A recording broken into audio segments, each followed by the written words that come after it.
The second chapter of our book is entitled The Fall or the Rebellion, because the man and the woman chose to rebel against the High King of Heaven.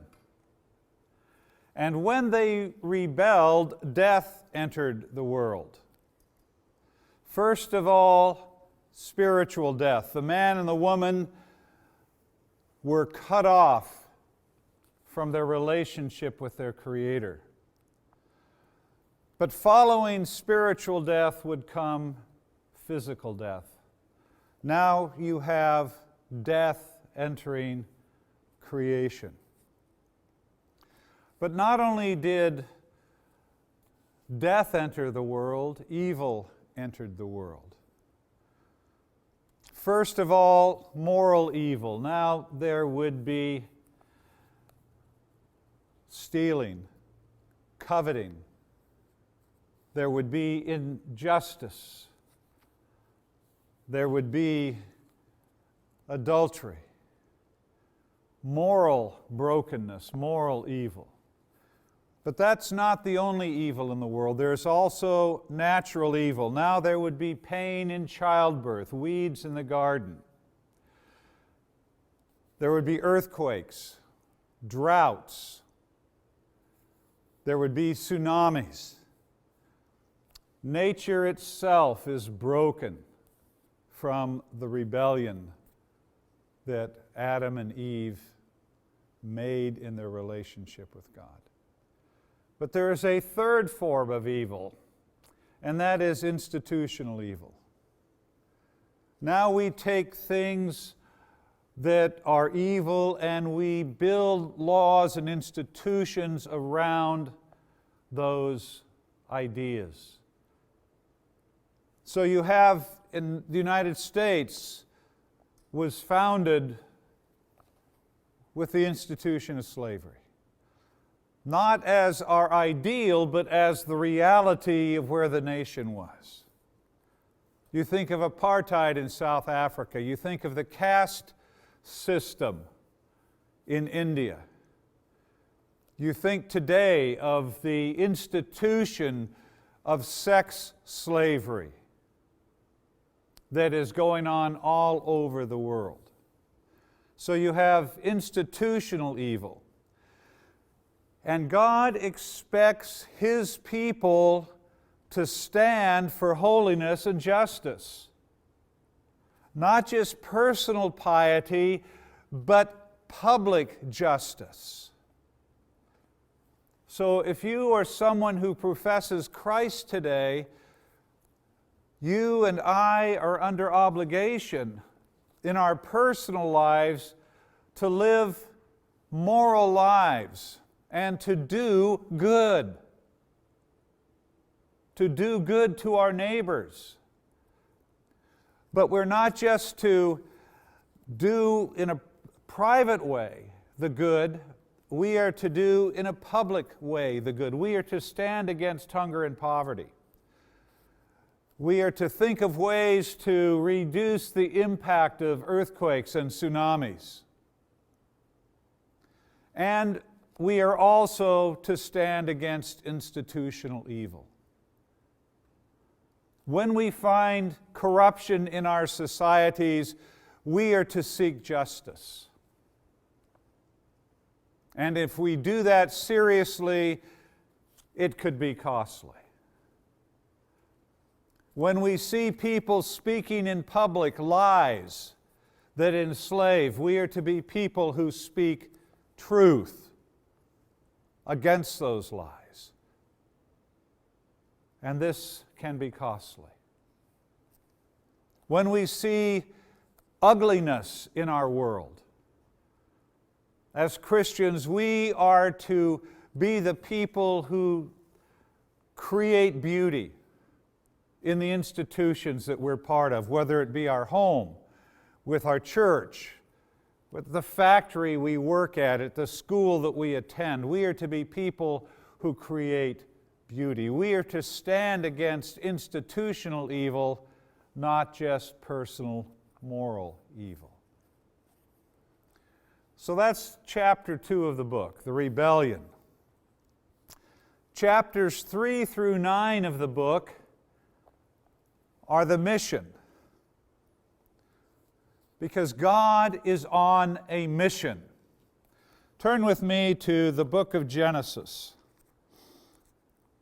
And we will read in Genesis chapter 12, verses 2 and 3.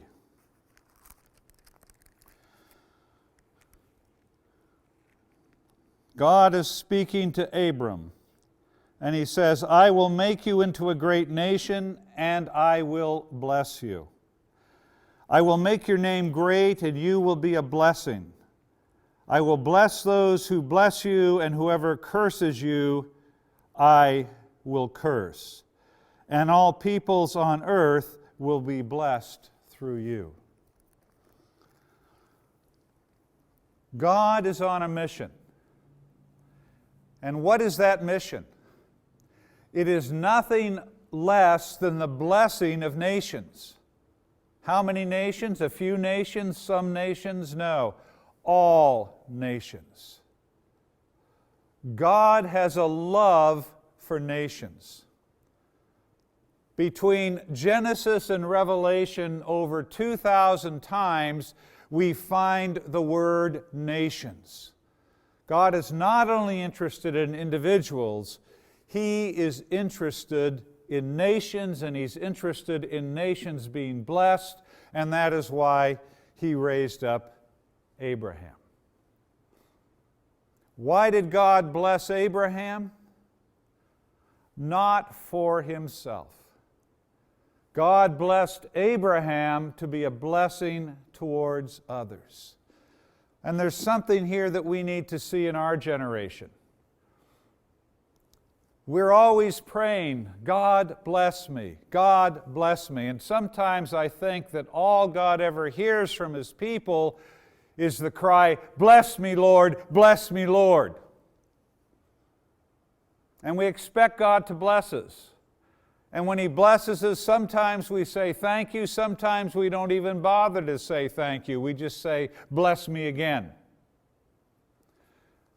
And as Christians, we often see ourselves as a reservoir that's empty, and we want that reservoir to be filled with God's blessing.